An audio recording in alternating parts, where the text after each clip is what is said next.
Slide visible है सबको? Yes ma'am. Yes ma'am. Okay, तो आज का हमारा टॉपिक है एक्सफिक्सिया। किसी को पता है एक्सफिक्सिया का क्या होता है? कुछ नॉलेज में है एक्सफिक्सिया क्या होता है?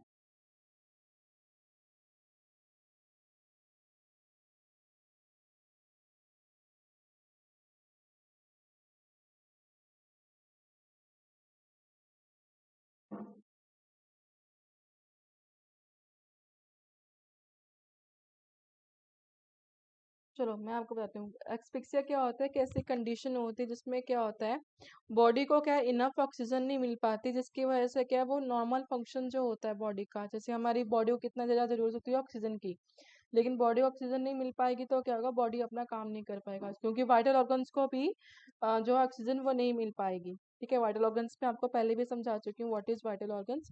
जैसे ब्रेन, आपका हार्ट, लंग्स, किडनी, लीवर, ठीक है, वाइटल ऑर्गन्स है। तो इसका इम्पोर्टेंट फंक्शन प्ले करते हैं हमारी बॉडी के लिए, तो इनको भी ऑक्सीजन नहीं मिल पाएगी।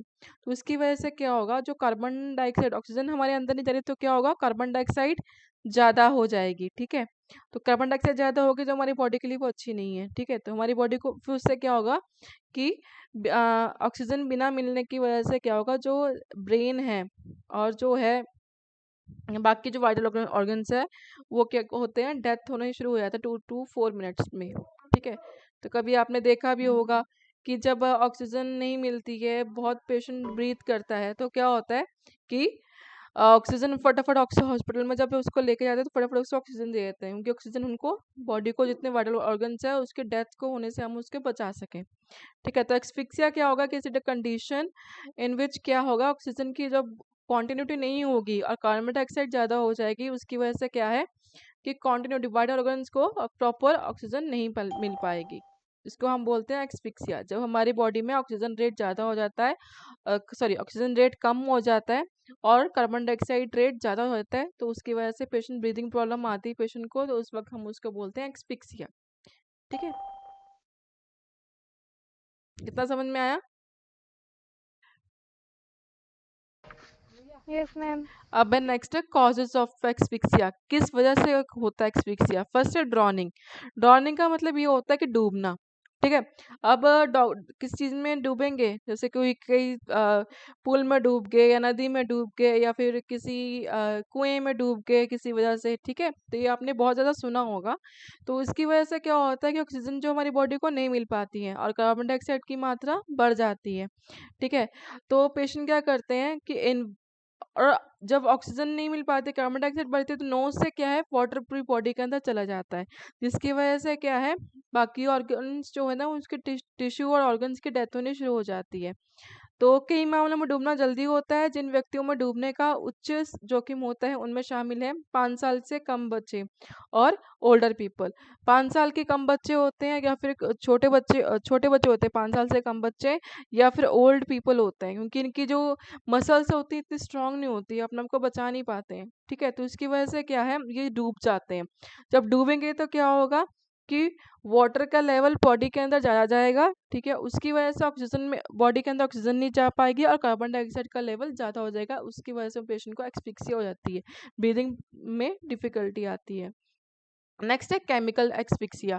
केमिकल एक्सफिक्सिया का मतलब होता है कोई भी ऐसी ब्रीदिंग प्रॉब्लम्स जो क्या है जिसकी वजह से क्या है ऑक्सीजन का लेवल ज़्यादा हो गया और कार्बन डाइऑक्साइड का लेवल कम, सॉरी ऑक्सीजन का लेवल कम हो गया और कार्बन डाइऑक्साइड का लेवल ज़्यादा हो गया किसी केमिकल की वजह से। जैसे कि किसी पेशेंट ने या किसी पर्सन ने क्या किया, ऑक्सीजन जो है वो ले ली, सॉरी केमिकल है वो क्या है इनहेल कर लिया है या फिर पी लिया। जो मोस्टली छोटे बच्चों का तो होता है, जैसे कि घर में यहाँ वहाँ हार्पिक पड़ी रहती है या फिर कोई ऐसा केमिकल जो घर में यूज करते हैं, फिनाइल वगैरह पड़ा रहता है, तो बच्चों को लगता है कि हर चीज पीने के लिए होती है, मुंह में डालने के लिए होती है, तो वो क्या करते हैं मुंह में अपने डाल लेते हैं। ठीक है, हार्पिक पी लिया या फिर फिनाइल पी लिया या फिर ऐसे कोई टॉक्सिक सब्सटेंस, उसकी वजह से क्या होता है कि जो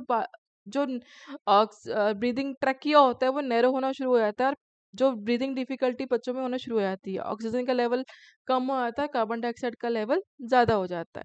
ठीक है, और कार्बन मोनोऑक्साइड होता है जो क्या है जो गैसेस वगैरह होती हैं, ठीक है, पॉइजन जो होते हैं, कार्बन मोनोऑक्साइड पॉइजन, अगर इसको भी ले लिया, जैसे स्मोक वगैरह हो गया, धुआं वगैरह हो गया, इसमें ज़्यादा होता है तो उस वजह से भी एक्सफिक्सिया हो सकता है। ठीक है, नेक्स्ट है एनाफ्लिसिस। एनाफ्लिसिस का मतलब क्या होता है, कोई भी एलर्जिक रिएक्शन, चाहे वो खाने से हो, मेडिसिन से हो, या किसी इंसेक्ट से काटने से हो, ठीक है, उसे हम बोलते हैं एनाफ्लिक्सिस। ठीक है, जैसे कि कोई भोजन से, दवा से, या फिर किसी कीड़े ने काट दिया हो, ठीक है, उसकी वजह से जो रिएक्शन होता है, एलर्जिक रिएक्शन होता है, उसको हम बोलते हैं एनाफ्लिक्सिस। ठीक है, और इससे क्या होता है, जो अपर एयरवे, मैंने आपको रेस्पिरेशन में समझाया था, अपर रेस्पिरेशन ट्रैक और लोअर रेस्पिरेशन ट्रैक। जो अपर रेस्पिरेटरी ट्रैक्स होती हैं उसमें क्या है, स्वेलिंग होनी शुरू हो जाती है। अगर ऑब्वियस है अपर रेस्पिरेटरी ट्रैक में स्वेलिंग होने जो शुरू हो गया है, तो वो चीज़ क्या होगी, नैरो हो जाएगी।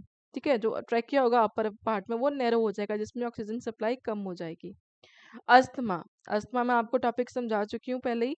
अस्थमा क्या होगी, इसमें क्या होगा, पेशेंट को, अस्थमा वाले पेशेंट को पहले से ही ब्रीदिंग प्रॉब्लम्स होती हैं, और उसमें अगर बहुत लंबे टाइम से किसी को अस्थमा है, तो उसमें क्या होगी, जो एयरवे होती है वो इन्फ्लामेट हो जाती है, जिसकी वजह से पेशेंट को ब्रीदिंग प्रॉब्लम होती है और विजनेस की साउंड आती है। ठीक है, तो जिसको सिवियर अस्थमा का अटैक होते हैं उसको हम लोग क्या है, कोई भी चीज़ स्मेल करने के लिए मना करते हैं। ठीक है, जैसे जैसे जो उनकी डेली रूटीन में नहीं होती है, जैसे क्या है, धूल मिट्टी वगैरह है, तो उनको लगता है कि सांस आप ज़्यादा ना लो, जिसकी वजह से क्या होगा, उनको, वो ज़्यादा सांस लेंगे तो डस्ट उनकी बॉडी के अंदर आएगी, तो वो भी एलर्जिक रिएक्शन होगा, उनको होगा, तो उसकी वजह से उनको भी मना करते हैं हम लोग। और क्या है, airway blocked with foreign bodies, foreign object. Foreign object से कैसे ब्लॉक हुआ, जैसे कि कोई बाहर की वस्तु उन्होंने ले ली है, ठीक है, माला,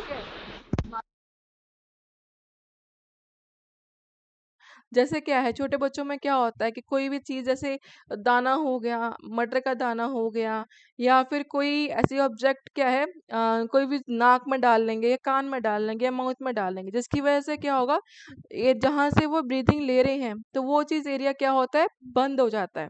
ठीक है, तो उसको हम लोग चॉकिंग भी बोलते हैं। ठीक है, चॉकिंग भी बोलते हैं हम लोग। ठीक है, पेशेंट बेबी को चॉकिंग होगी, या फिर क्या कुछ खा रहे हैं तो बड़ा नहीं वाला ले लिया पेशेंट, बेबी ने या पेशेंट ने, उसकी वजह से क्या उनको डिफिकल्टी इन ब्रीदिंग होगी। और जो वो, जब डिफिकल्टी इन ब्रीदिंग होती है, तो वो क्या होता है कि ऑक्सीजन लेवल अंदर नहीं ले पाते, लंबी लंबी सांस लेंगे तब भी ऑक्सीजन बॉडी के अंदर नहीं जा पाती है। ठीक है, तो उसकी वजह से भी एक्सफिक्सिया हो सकती है। ठीक है, या फिर अल्कोहल का ओवरडोज। एक्सफिक्सिया और किसी वजह से हो सकती है, अल्कोहल से ज़्यादा पी लिया, अपनी लिमिट से ज़्यादा पी लिया अल्कोहल, तो उसकी वजह से भी क्या, अल्कोहल, अल्कोहल का हमेशा साइड इफेक्ट ये होता है मोस्टली, कि वो क्या होता है, रेस्पिरेशन ट्रैक को ज़्यादा इफेक्ट करती है, और रेस्पिरेशन के जो सिस्टम्स होता है उसको स्लो डाउन कर देती है। ठीक है, अगर ओवरडोज हो गया उसके अल्कोहल का, तो उसको पेशेंट को ब्रीदिंग डिफिकल्टी हो सकती है, लंबे लंबे सांस वो ले सकता है। ठीक है, तो ये चीज़ हो सकती है जब कोई कोई भी चीज़, फॉरेन बॉडी या फॉरेन ऑब्जेक्ट क्या है, वो ब्लॉक कर देता है एयरवे। ठीक है, नेक्स्ट है स्ट्रेगनेशन। ये क्या होती है कि जब कोई किसी का गला दबाता है, ठीक है, या फिर किसी ने अपने आप को सुसाइड किया और अपने आप को पंखे के साथ टांग दिया, या किसी और वजह से क्या है, गले पे ज़्यादा प्रेशर डाला, ठीक है, तो उसको हम बोलते हैं स्ट्रगनेशन। ठीक है, इसमें क्या होगा, ऑब्वियस ऑक्सीजन का लेवल क्या है, कम हो जाएगा, और क्या है, कार्बन डाइऑक्साइड बॉडी में ज़्यादा बननी शुरू हो जाती है, और जो होता है ट्रैकिया वो बिल्कुल, बोलते हैं कि बंद हो जाता है। ठीक है, तो उसकी वजह से क्या है, प्रॉब्लम्स होनी शुरू हो जाती है पेशेंट में। सीजर्स। सीजर्स में क्या होता है, सीजर्स क्या होती है, फिट पड़ना। ठीक है, व्हाट इज सीजर्स, फिट पड़ना, दौरे पड़ना, ठीक है, उसे हम बोलते हैं सीजर्स। ठीक है, इसमें पेशेंट को क्या होता है, दौरे पड़ते हैं, ठीक है, वो क्या करता है, या फिर अपनी जीभ को काट लेगा, ठीक है, या अपने मुंह के अंदर कोई भी उसके पास कोई चीज होगी जैसे मुंह के अंदर, तो वो अपने मुंह के अंदर लेने की कोशिश करता है। ठीक है, और जीभ को कई बार क्या होता है, कुछ पेशेंट क्या करते हैं, अपनी जीभ को टर्न करके अपने ट्रैकिया की तरफ लेके जाना शुरू करते हैं जब उनको फिट्स पड़ते हैं। ठीक है, तो उसकी वजह से भी आपका ऑक्सीजन लेवल क्या है, पेशेंट का कम हो जाता है। कई बार एपनिया, एपनिया क्या होता है, एब्सेंस ऑफ ब्रीदिंग हो जाती है पेशेंट को, क्योंकि वो जो ट्रैक है वो बंद हो गया जीभ के फोल्ड होने से। ठीक है, तो उसकी वजह से भी पेशेंट को क्या है, ब्रीदिंग डिफिकल्टी आ जाती है, ऑक्सीजन का लेवल कम हो जाता है। ठीक है, ड्रग ओवरडोज, ये आपने बहुत सुना होगा, ड्रग ओवरडोज की किसी से डेथ होगी। क्यों होती है? जब ड्रग ओवरडोज होता है, मैंने बताया कोई भी ड्रग्स होगा वो रेस्पिरेशन ट्रैक पे इफेक्ट करता है।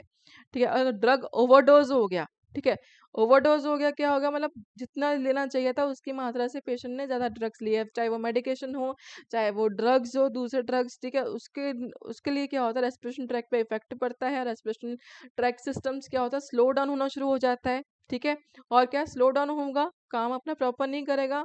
ठीक है, इनटेक ऑफ ऑक्सीजन और आउटसाइड ऑफ कार्बन डाइऑक्साइड ये काम नहीं करेगा, तो क्या होगा, उसको भी एक्सफिक्सिया होने के चांसेस होते हैं। सिम्टम्स आपको कैसे पता लगेगा पेशेंट को एक्सफिक्सिया हो रहा है? क्या होगा, उसकी क्या है, आवाज बहुत मोटी हो जाएगी। ठीक है, गले में दर्द होगा। ठीक है, और कोई भी कुछ गले कुछ भी खाएगा, ठीक है, तो वो खा नहीं पाएगा। जैसे किसी पेशेंट ने अपनी नाक में या मुंह में अ, मटर का दाना डाल दिया बच्चे ने ज्यादा से, जैसे तो वो आप कुछ भी खिलाओगे तो वो खा नहीं पाएगा, क्योंकि उसको रेस्पिरेशन नहीं आ रही, सांस नहीं आ रही। ठीक है, तो इसलिए वो नहीं खा पाएगा। या फिर क्या है, लंबे लंबे सांस होंगे पेशेंट को, difficulty in shortness of breath, ठीक है, सांस लेने में कठिनाई, क्योंकि क्या है, जो लेवल है, नॉर्मल लेवल है ऑक्सीजन लेने का और कार्बन डाइऑक्साइड छोड़ने का, वो डिस्टर्ब हो गया है, तो उनको सांस लेने में तो कठिनाई होगी। या फिर क्या है, पेशेंट जब सांस लेने में कठिनाई होगी तो वो पेशेंट क्या करेगा, लंबे लंबे सांस लेगा। ठीक है, अतिवेंता मतलब लंबे लंबे सांस लेगा, उसको हाइपर वेंटिलेशन बोलते हैं हम लोग। और क्या है, अगर किसी पेशेंट को अस्थमा है तो उसकी हालत क्या है, और बिगड़ जाएगी, क्योंकि उसको ऑलरेडी ब्रीदिंग प्रॉब्लम है, उसके बाद में उसको और ब्रीदिंग ऑक्सीजन नहीं मिल रही है, तो उसकी वजह से उसकी हालत क्या और गंभीर हो जाएगी। और क्या, एंजाइटी, जब किसी को भी ब्रीदिंग प्रॉब्लम होगी, ठीक है, उसकी वजह से क्या है, पेशेंट को एकदम से एंजाइटी होती है कि मुझे ये चीज़ क्यों हो रही है, मुझे सांस क्यों नहीं आ रहा है, तो उसकी वजह से भी उसको प्रॉब्लम्स आ सकती हैं। ठीक है, और भी ज़्यादा ये आपको दिखेगा, जब पेशेंट को एंजाइटी आएगी तो आपको दिख जाएगा पेशेंट को एंजाइटी हो रही है। फिर उसके बाद में क्या है, स्मॉल एककरता। ठीक है, उसके बाद में क्या है, पूरा कंसंट्रेशन, जब किसी को सांस ही नहीं आएगा, वो किसी भी ऑक्सीजन लेवल क्या है, रेस्पिरेशन या ब्रेन में नहीं पहुंच रहा है, जो वाइटल ऑर्गन्स जो हमारा मेन काम करते हैं उन पर नहीं पहुंच रहा है, तो किसी भी चीज में पेशेंट क्या कंसंट्रेट नहीं कर पाएगा, उसको हो सकता है हेलुसिनेशन भी हो जाए। मतलब जो चीज हेलुसिनेशन एक बीमारी होती है, इसका मतलब क्या होता है कि पेशेंट को जो चीज नहीं होती वो भी दिखती है। ठीक है, तो वो चीज हो जाए, या फिर कुछ भी प्रॉब्लम हो सकती है। फिर उसके बाद में सिर दर्द, क्योंकि वाइटल ऑर्गन्स को ऑक्सीजन नहीं मिल रही है, तो सिर में दर्द भी हो सकता है। ठीक है, धुंधला या कम दृष्टि, ठीक है, ये मैंने आपको बता दिया। या फिर क्या है, उसकी आवाज ऐसे हो जाएगी तो बहुत भारी भारी, बहुत भारी आवाज में वो बात करेगा। तो ये थे सिम्टम्स, मतलब क्या है, पेशेंट की गले में दर्द होगा, उसको सांस लेने में दिक्कत होगी, लंबे लंबे सांस लेगा पेशेंट। और क्या है, उसको अगर अस्थमा है पेशेंट को, उसको क्या है, कुछ ऐसी प्रॉब्लम हो गई एक्सफिक्सिया की, तो उसको हालत और ज़्यादा गंभीर हो सकती है। पेशेंट को एनजाइटी हो सकती है, और वो किसी भी चीज़ को प्रॉपरली कंसंट्रेट नहीं कर पाएगा, और वो क्या है, कोई भी चीज़ होगी उसको ध्यान से देख नहीं पाएगा। ठीक है, उसके ब्लड विजन हो जाएगी, और या फिर अगर ज़्यादा प्रॉब्लम हो जाती है और हम लोग उसके सिम्टम्स को नज़रअंदाज करते हैं पेशेंट्स की, तो पेशेंट को लॉस ऑफ कॉन्शियसनेस, मतलब पेशेंट अनकॉन्शियस भी हो सकता है। अब ट्रीटमेंट क्या करें? ट्रीटमेंट में हम लोग ये कर सकते हैं कि हम लोग क्या है, पेशेंट को अगर अनकॉन्शियस हो गया है तो पेशेंट को हम लोग सीपीआर देंगे। ठीक है, ये मैंने आपको बता दिया था, जिस अगर उसकी हार्ट बीट क्या स्टॉप हो जाती है तो हम उसको सीपीआर देंगे।